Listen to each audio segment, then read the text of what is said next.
In what I do, I hear heartbreaking stories, day in, day out, of hardship, starvation, desperation, and indeed death.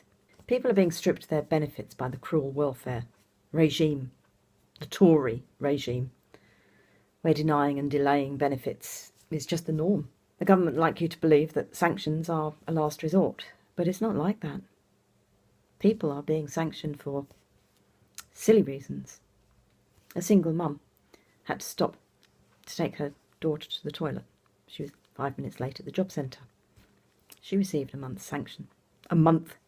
Whilst the Tories talk about going to the job centre and signing on and doing all the job seeking for 35 hours every week, and they say that it mimics going to work. You have to get up and you have to do these things like you would do at work. But when you look at the sanctions, there's no way that if you were 5 minutes late for work, you would lose a whole month's pay. People are going to their banks thinking that the money from their benefit has gone into their bank. They put the card in the wall and there's nothing in there.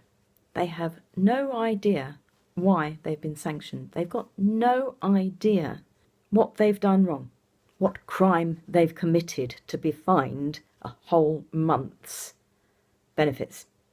Because that's what it is. It's a fine. And a fine would normally mean that you have committed a crime. So a whole month without any money coming in. If, and I'm sure it happens, if a man came along and said, no, I flatly refuse to do that. No, I'm not doing that.